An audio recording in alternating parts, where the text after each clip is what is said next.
Hello again. This is Michael Whitaker.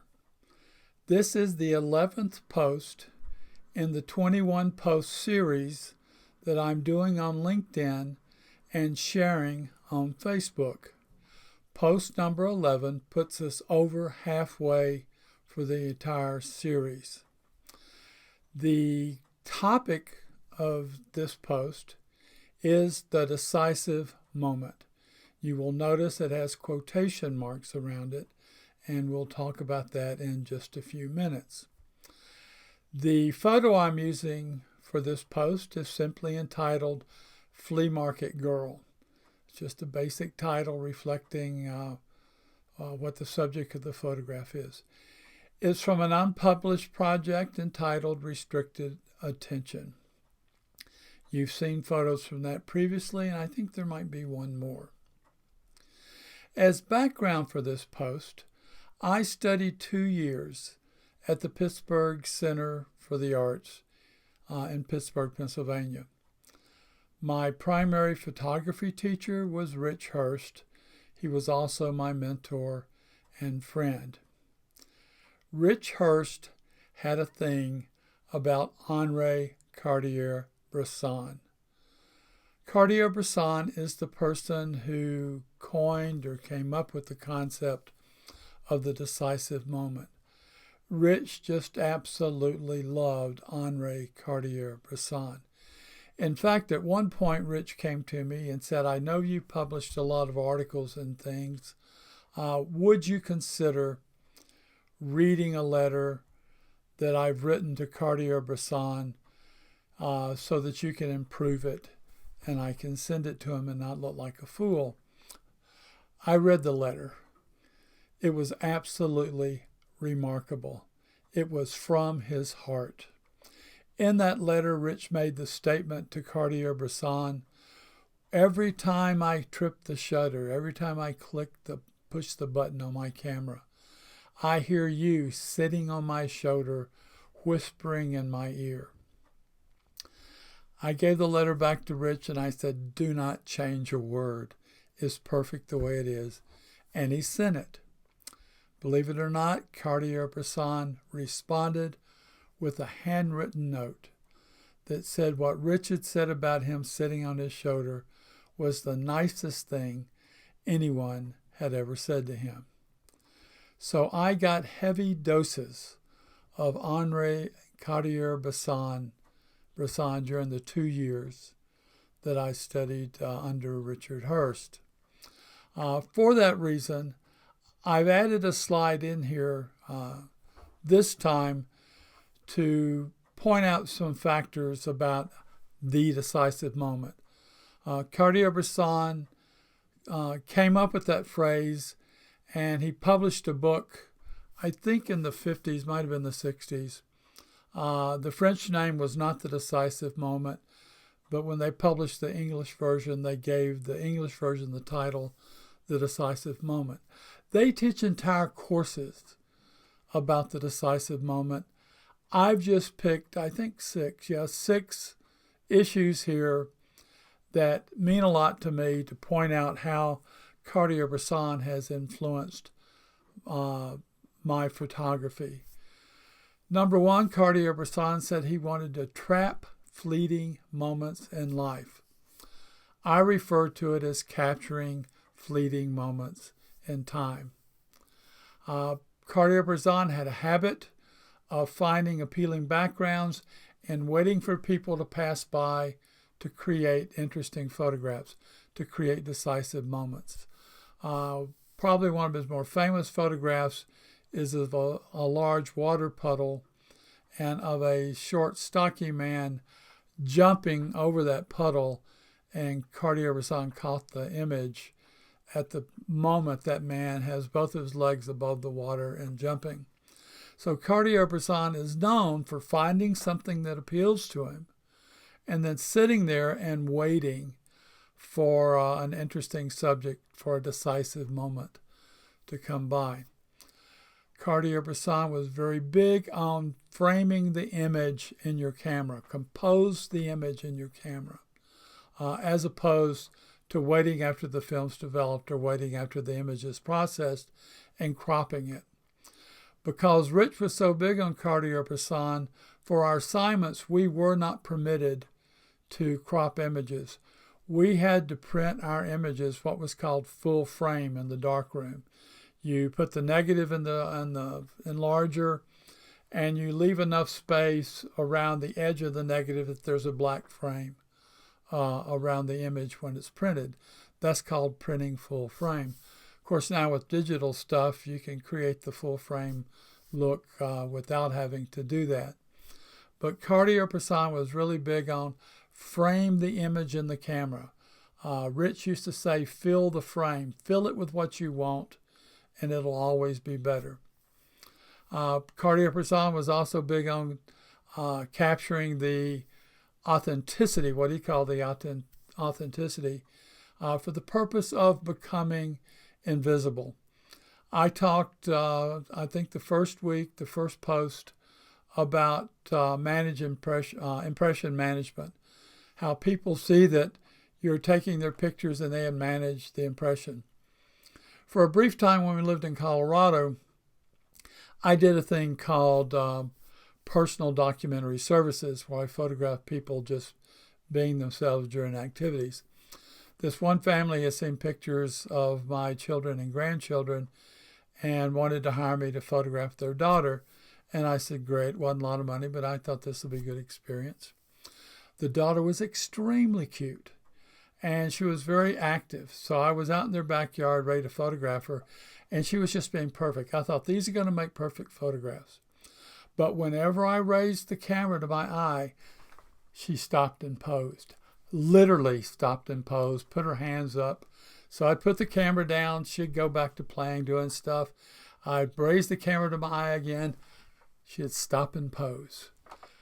I tried several times to capture a candid image of her, but she had some sort of radar where that when she knew that camera was being raised to my eye, she stopped and posed like it's showtime. And so I finally just told the family, I said, there's no way I can photograph your daughter. You know, money had exchanged hands. So it was just over. But Cartier-Bresson said, try to be invisible so that you don't influence the people whose images you're capturing. He also thought natural light was the best. You cannot be very inconspicuous when you're setting off a flash. So Cartier-Bresson was opposed to using flashes. When I bought my camera equipment before I started school at Pittsburgh Center for the Arts, I bought 2 flashes. I have not used them 10 times in all of these years. And finally, the last point I'll mention Cartier-Bresson is that he advocated the point the smallest thing can make a great subject. And I think that's absolutely true. I think it's absolutely essential to mention. It does not have to be some elaborate production. This image is a very simple thing that I was able to capture. So if you keep that in mind, it opens up, more opportunities. These things that are characteristic of trying to capture the decisive moment are what I call techniques. It's like Pavlov's dog. When the dog heard the bell, he got hungry and he was ready to eat. When I pick up my camera, all of those things from Cartier-Bresson sort of trigger off in my mind. I start looking for ways to use those techniques. Those techniques do not create my photographs. My photographs represent my individualized way of viewing the world. Each and every one of us, photographers or not, have an individualized way of viewing the world. And that's what I'm advocating through this series and other activities I do, is for photographers to begin to think about, how can I make my individualized way of viewing the world visible in my photographs? So my individualized way of viewing the world is what my photos are about. But these techniques from Cartier-Bresson are the things that help me get to where I want to be with this image. I mentioned that Cartier-Bresson had a reputation of finding a location that looked interesting. It's like a background. Rich Hurst would have called it. He found an appropriate stage on which to photograph his subjects. If you remember, I think it was post 4 with the Bach billboard in Prague. I indicated I liked the billboard, I wanted to photograph it, and I waited for someone to come along. And I was very lucky that someone very interesting came along. In this photograph, I found this location not because of the female torso. I liked the sign that said photographs and paintings. I thought that'll make a really good background for a picture of someone very interesting. I saw the female torso as a bit of a distraction, but I thought it also could make it interesting. I'll just, leave it in the frame and see what I do. I was not really interested in the female torso until this little girl came along. Much as I did with the billboard, I was watching everything through my camera. It attracts attention to raise the camera up and down, up and down, up and down. People know you're taking photos, and they become reluctant to be in them. They walk the other way and that sort of thing. So a lot of times I'll just raise the camera to my eye. I'm putting my arms against my chest because I have a way of sort of creating a tripod with my elbows holding the camera in place. It's the way I photograph bullfights. So I was standing there with my camera in front of my face, with my tripod elbows against my chest, watching what was going on. There's sort of an interesting lady in the back of this photograph that I'd already noticed, and I thought she might make an interesting environmental portrait once she gets up to the sign that says photographs. But before then, I noticed this little girl. Because I was watching through the camera, I was able to see in an instant that this little girl looked over and gave a quick stare to the female torso. I was only able to expose one frame of film. This is that frame. I was very lucky. In fact, still today when I was making this slide, I thought, gee, I was really lucky to capture this image with that little girl just at that moment, watching that female form. This is a decisive moment. Even Rich Hurst agreed this is a decisive moment, so I was very pleased. I was using my Nikon F5 and I was shooting Kodak Tri-X black and white film. I was in France for almost a month. I still had 3 weeks before I went home when I took this image. I don't like other people to develop my film. I developed my own film. So I put this film in my bag and I didn't see it again for over 3 weeks. When I developed the film, I was very pleased to see that I actually caught the decisive moment. Very happy with it. I mostly use a digital camera now. I try not to look at the back. I think it's a bad lack of self-discipline problem. I've seen a lot of people with their phones and using the backs on their digital camera do a lot of what are called do-overs. It's hard to catch a decisive moment during a do-over.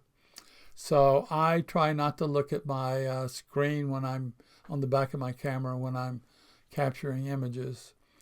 But it took me 3 weeks before I saw this. Most people, including me, probably would not tolerate that now. When I was photographing sunsets in Florida recently, as soon as I got back to the house, I looked at what my images were. I don't know if I would have waited 3 weeks. I'm as spoiled as everyone else now. The important message in this post is that the decisive moment is still very important to me.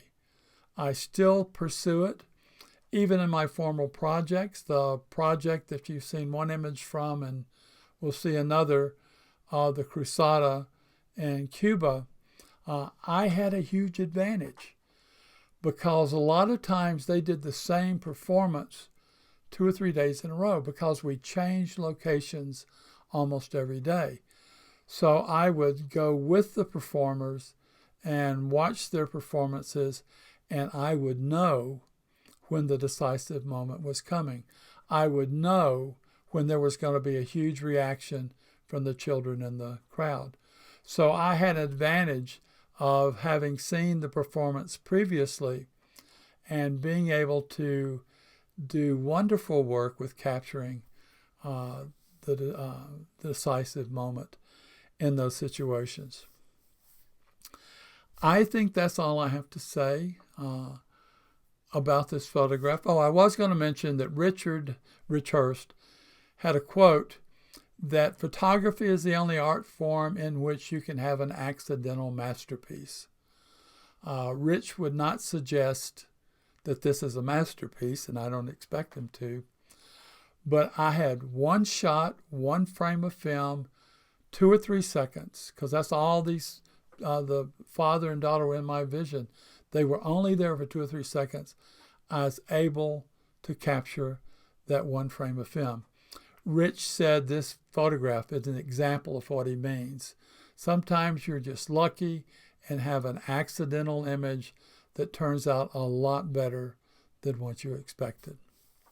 So that is all I'll say about this photo. Next time, for post number 12, I'm introducing a new series called Personal Enterprise, which I've taken photos in several different countries of people who make livings on their own. They don't work for anybody else. They're self-employed in some really interesting kinds of jobs. The topic of the next post will be the big picture, or seeing the big picture. I'm what's known as a big picture person during my first career, and we'll talk about that later. But post 12 is about learning to see the big picture. Learn to see everything in the frame. As always, I appreciate your interest. I appreciate that you're willing to listen to me talk about what was going on in my head when I captured these specific images. I really do appreciate the interest that I'm receiving feedback from for this project. I'll see you next time. Thank you.